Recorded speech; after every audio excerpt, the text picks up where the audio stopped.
That night, my daughter-in-law uploaded a glamorous family dinner photo with the caption, "Nothing better than celebrating with real family." I stared at the picture for a long moment. My son was smiling beside her parents, her sisters, her cousins. Everyone was there, everyone except me, the woman paying half their expenses. The woman who gave them a home, but instead of crying, I quietly pressed like.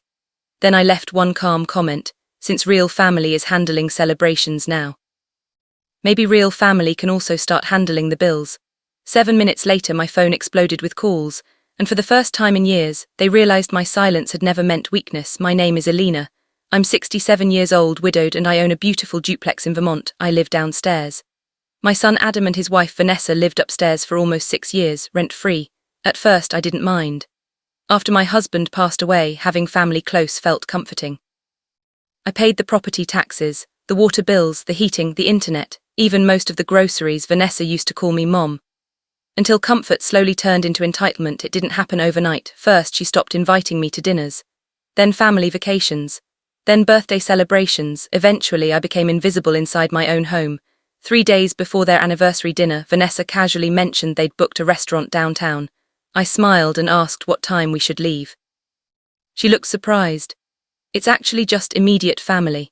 Immediate family. I remember those words clearly because they felt like a door quietly shutting in my face. Still, I said nothing. Friday night arrived. I made myself tea, wrapped a blanket around my shoulders and sat near the fireplace. Then I opened Facebook. Big mistake. There they were, a giant candlelit table at the most expensive restaurant in town, Adam laughing, Vanessa holding champagne, her entire family smiling proudly.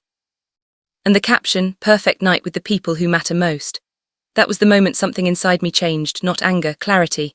I realized I had spent years funding a life where I wasn't even respected enough to receive an invitation, so I left my comment, and chaos erupted instantly. Adam called first, then Vanessa, then her mother, then Adam again. I ignored every call instead. I walked calmly to my office drawer and pulled out a folder I'd secretly prepared weeks earlier. Because deep down I already knew this moment was coming. 10 minutes later, loud footsteps stormed down the stairs, then aggressive knocking shook my front door. Adam stood there panicked. "Delete the comment right now, Vanessa's crying." I looked at him quietly. "For what? Telling the truth. She's embarrassed," he snapped. I folded my arms. And I wasn't embarrassed seeing I wasn't considered family. He opened his mouth, then closed it because he knew. I handed him several papers.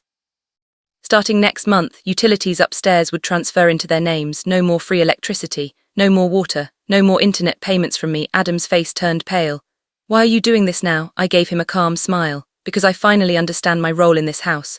Before he could answer, Vanessa stormed inside without knocking. "This is manipulative," she hissed. I shook my head. "No, Vanessa, manipulation is using someone's kindness while pretending they don't matter." Next morning, a technician arrived. I had scheduled separate utility meters weeks earlier. Vanessa nearly lost her mind when she realized I was serious. "You can't suddenly change everything," she shouted. I looked directly at her. "You've had 6 years to prepare for adulthood." That afternoon, I heard them fighting upstairs for hours. For the first time, their perfect little image was cracking, and honestly, I felt peaceful, because I was finally choosing myself. A few days later, I made another change, the backyard. For years, Vanessa treated it like her private resort. Her furniture covered every corner. Her guests filled the patio every weekend. Meanwhile, I stayed inside my own house feeling like a visitor. So while they were gone one afternoon, I hired movers. Every piece of furniture upstairs went onto their tiny balcony. Then I transformed the garden for myself. New chairs, fresh flowers, soft lights. A small fountain beneath the maple tree.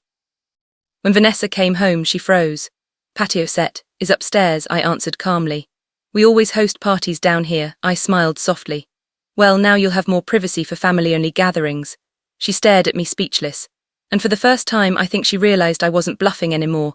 The final straw came 2 weeks later, Sunday dinner. For years, I cooked enormous meals every weekend while Vanessa invited people over without even asking me. That Sunday, I wore a beautiful navy dress instead, and I went to a lakeside restaurant alone. I ordered steak, dessert, champagne. It was one of the happiest afternoons I'd had in years. When I came home, Adam was sitting outside looking exhausted. Everyone came over expecting dinner. I unlocked my door slowly. And we had nothing planned. I smiled gently. That sounds like a problem for immediate family. A week later, Adam came downstairs holding apartment listings. Reality had finally hit them. Rent, bills, food, utilities. Life was expensive when someone else stopped carrying you.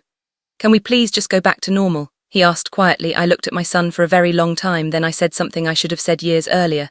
Normal was breaking me. Filled the room. Finally, I offered him one option: stay, pay fair rent, respect boundaries. Vanessa refused immediately. 2 weeks later, a moving truck appeared outside, and just like that, they were gone. The silence afterward was different, not lonely, peaceful. For the first time in years, my house actually felt like home again. A month later, I renovated the upstairs apartment and rented it to a quiet retired couple. With the extra income, I booked a trip to Italy.